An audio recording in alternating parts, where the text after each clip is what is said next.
What happens when the territory's strictest judge marries a perfect widow who runs charity by day but becomes a mass thief by night, robbing the corrupt rich to feed the poor? He upholds the law while she breaks it for justice, neither knowing the other's secret, that he was once a criminal himself. This is a story where law and justice diverge, where righteousness wears a mask, and where two people hiding their true selves discover that sometimes the greatest crime is doing nothing. Hit that like button and subscribe to see justice served hot. Strict Judge's perfect wife is secret mass thief who robs the rich he protects by law. Judge William Brennan sat at his mahogany desk in the courthouse of Silver Falls, Colorado, reviewing the day's sentences with the satisfaction of a man who believed in absolute law. At 42, he had built a reputation as the most unbending judge in the territory. Criminals called him the Hammer and meant it as a curse, though he took it as a compliment. The letter in his vest pocket had been read so many times the creases were soft as silk. Mrs. Victoria Andrews, 32, widow of a Union officer, experienced in managing charitable organizations seeking a stable situation with a man of good standing. Her photograph showed a refined woman with intelligent eyes and a controlled smile that suggested depths beneath propriety. "She sounds perfect," his clerk Timothy had said when William shared the correspondence. Perfect. That's what William needed. A perfect wife to complete his perfect reputation, to host perfect dinners for the territory's elite, to prove that his transformation from his shadowed past was complete. No one in Silver Falls knew that 15 years ago he'd been Will the Fox Brennan, con artist and thief, until a judge's mercy had given him a second chance at law school instead of prison. Now Victoria Andrews was arriving, and William stood at the train depot in his finest black suit, the embodiment of judicial authority. The platform buzzed with curiosity. Everyone wanted to see what kind of woman would marry the Hammer. The train arrived in clouds of steam and grinding metal. Passengers disembarked, and then she appeared. Victoria Andrews was indeed perfect. Elegant in deep purple that marked her as a widow, but suggested life still flowed in her veins. She moved with practiced grace, her posture speaking of good breeding, her eyes scanning the crowd with sharp intelligence. Their gazes met, and William felt a jolt of something he couldn't name. Recognition. No, that was impossible. He'd never seen her before. But something in her eyes, a flicker of assessment that went deeper than surface, reminded him of skills he'd buried long ago. "Judge Brennan," her voice was cultured, warm honey over steel. "Mrs. Andrews, welcome to Silver Falls." She smiled, and he noticed how it didn't quite reach her eyes. The smile of someone who'd learned to perform happiness. He knew that smile. He'd worn it himself for years. "Your town is charming," she said, glancing at the muddy streets and rough buildings. "Very authentic. It lacks Eastern refinement, but it has its own character. Character is more valuable than refinement, don't you think? The law values both equally." "Ah, yes, the law." Something flickered in her expression. "You're known for your strict adherence to it. Justice requires consistency. And mercy? Mercy is for what I deal in law." She studied him for a moment. How refreshingly absolute. The ride to his house, the finest in Silver Falls, a testament to his success, passed in carefully neutral conversation. Victoria asked about the town, the climate, the social expectations. William answered thoroughly, noting how she filed away information with the efficiency of someone trained in observation. His housekeeper, Mrs. Chen, had prepared the guest room overlooking the garden. Victoria surveyed it with approval. "You live well for a frontier judge." "I invested wisely." Truth mixed with omission. His investments had started with money he'd stolen and cleverly laundered through legitimate businesses before his reformation. Wisdom is a valuable trait. That evening over dinner, they negotiated their arrangement with the frankness of adults who'd passed the age of romantic illusions. "I should be clear about my expectations," William said.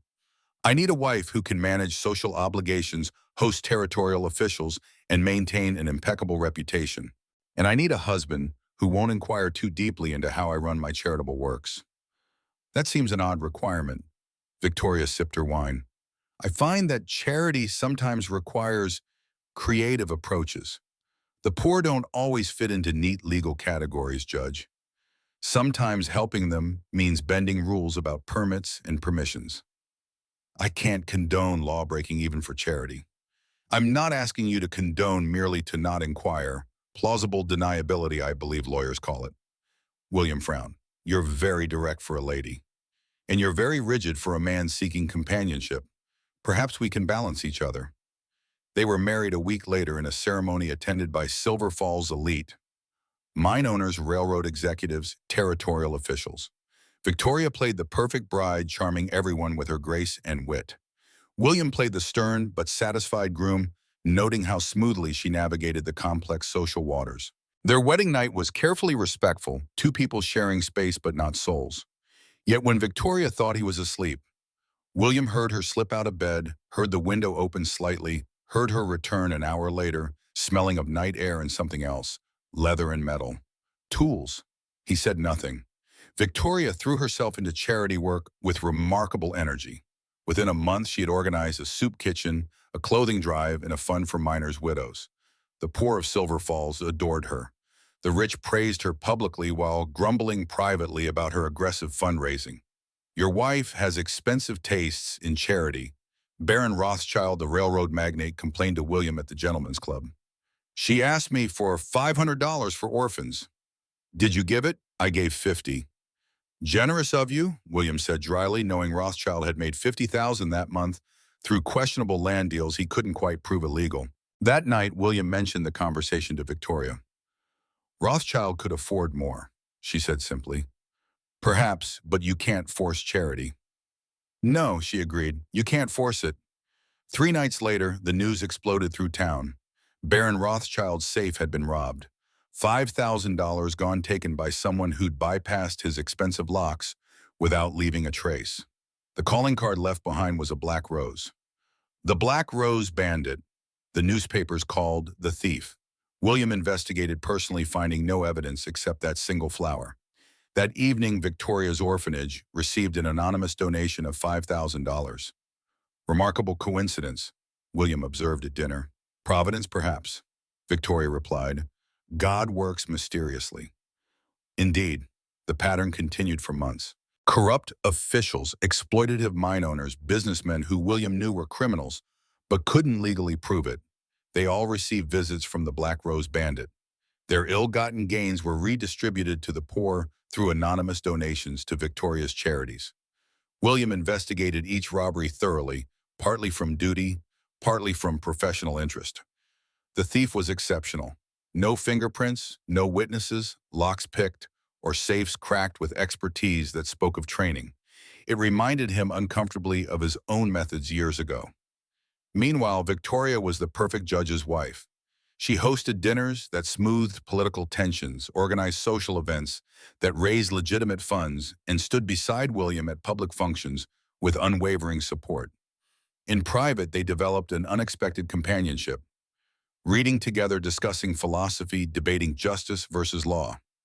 Do you believe in absolute morality? She asked one evening. I believe in absolute law. They're not the same thing. Slavery was legal. Was it moral? No. Then you admit law and morality can diverge. In extreme cases.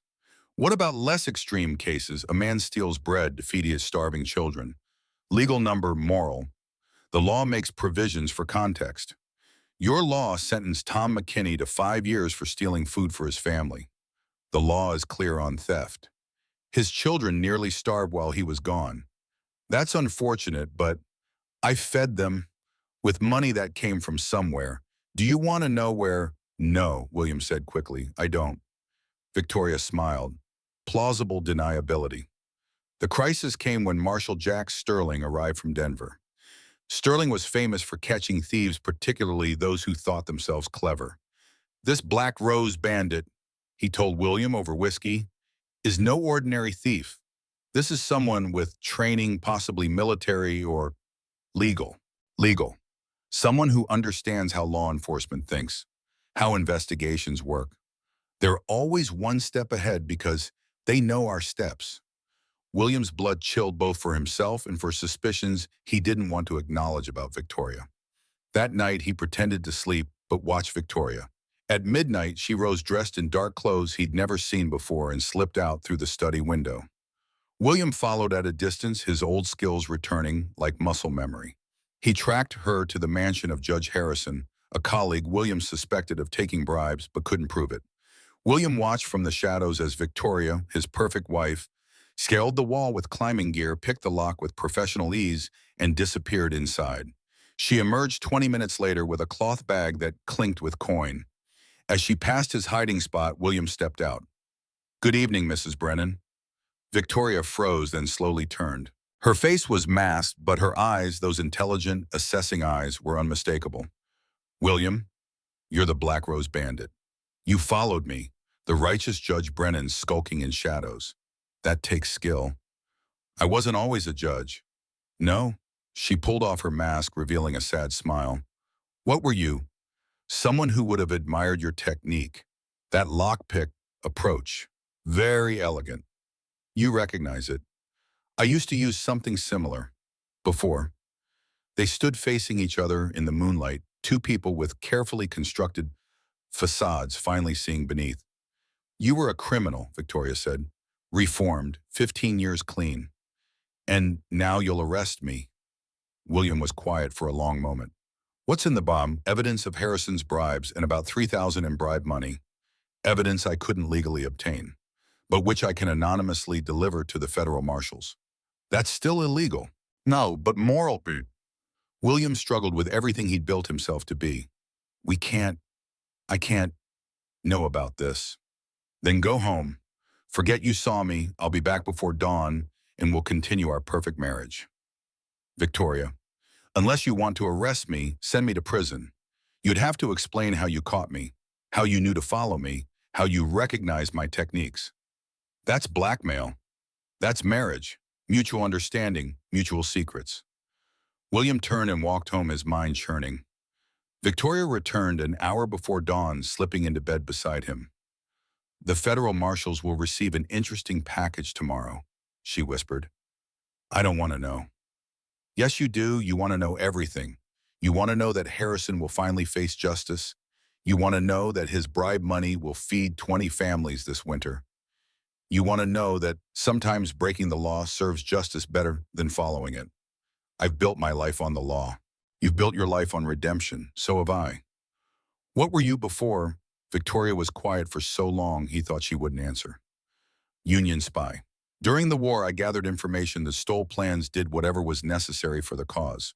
My husband wasn't killed in battle. He was executed when they caught him because of information I'd stolen. I got him killed with my choices." "That's not..." "It is. I chose the mission over caution.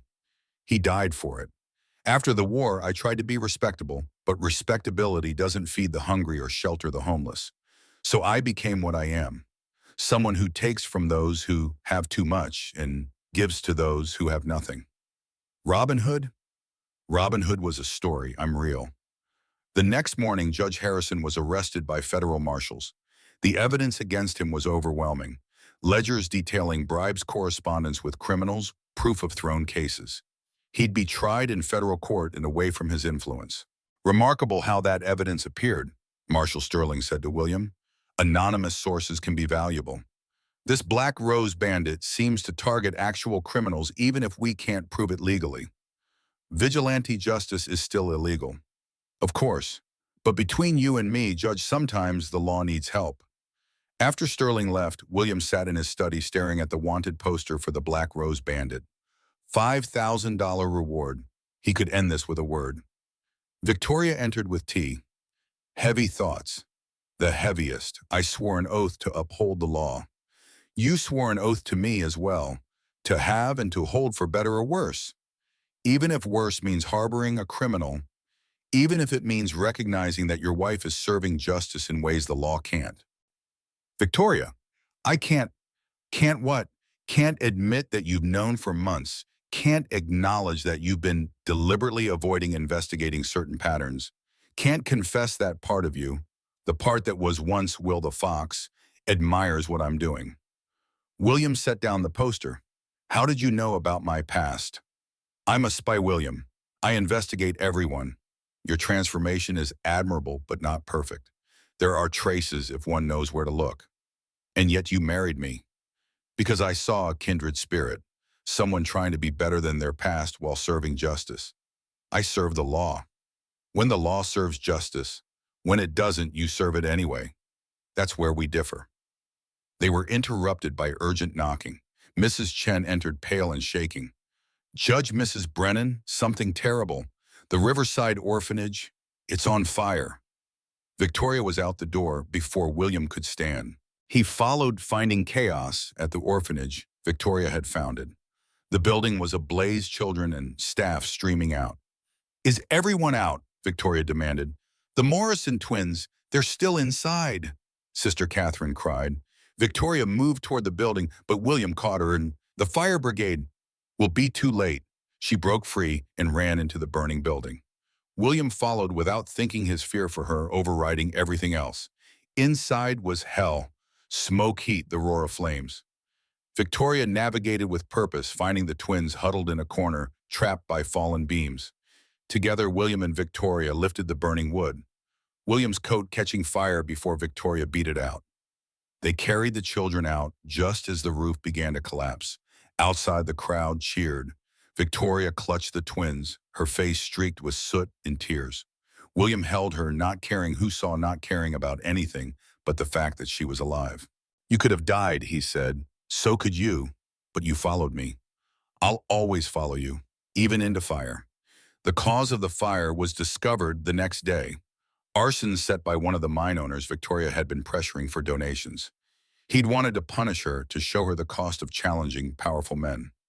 William had him arrested immediately. At the trial, the man's lawyer argued for leniency, citing his client's standing in the community. Standing, William said from the bench, is earned through actions, not wealth. This man endangered children's lives for petty revenge. I sentence him to 20 years hard labor. That's unusually harsh, Your Honor, the lawyer protested. Justice requires consistency, William said, looking at Victoria in the gallery. But it also requires wisdom to know when the law serves justice and when justice must guide the law. That night, William found Victoria preparing for another excursion. You're not stopping. Would you want me to? William considered. Legally, yes. Morally. He pulled out a list. These are the men I know are guilty but can't prove it. Be careful. Victoria stared at the list, then at him. You're helping me? I'm serving justice. The law is my tool, but when that tool fails, perhaps others are needed. The righteous judge condoning crime. The realistic judge acknowledging that perfection is impossible but good can still be done. They worked in partnership after that. William pursued justice through the courts, while Victoria pursued it through other means. The Black Rose Bandit became a legend never caught, despite Marshal Sterling's best efforts. Sterling suspected William knew, but like William, he chose not to look too closely at Providence. 5 years passed, Victoria's charities flourished, funded by mysterious donations. William's reputation evolved from the hammer to the balance, a judge who knew when to be strict and when to be merciful. One evening, Victoria announced she was pregnant. A child, William said wonderingly. Our child will be born to a judge and a thief. Our child will be born to two people who serve justice in their own ways. What will we teach them? The truth when there aren't enough, that right and wrong aren't always legal and illegal, that sometimes good people do bad things for good reasons, that redemption is possible but requires constant choice. Their daughter was born in spring, named Rose, for reasons that made them both smile. She grew up surrounded by love and contradiction. A father who preached law, a mother who taught charity, and the subtle understanding that both were more complex than they appeared. When Rose was 5, she asked, Mama, why do you go out at night sometimes? Victoria looked at William, who nodded.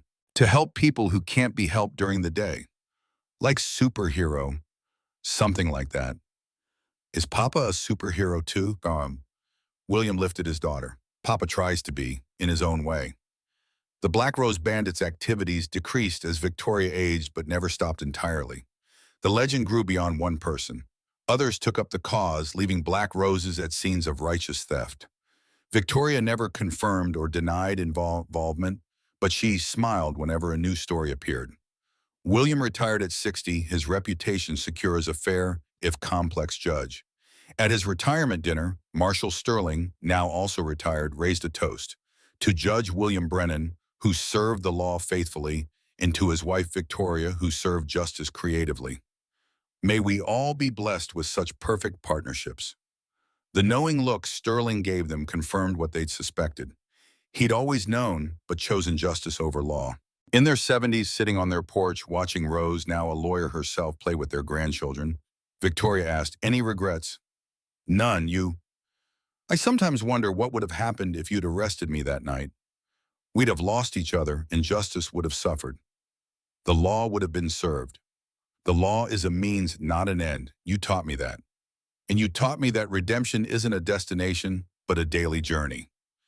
As the sun set over Silver Falls, painting the sky in shades of rose, William and Victoria sat hand in hand.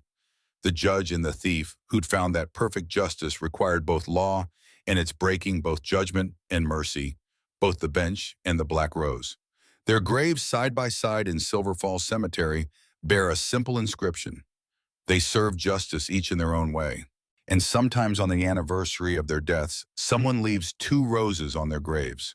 One white for the law, one black for justice, intertwined inseparably.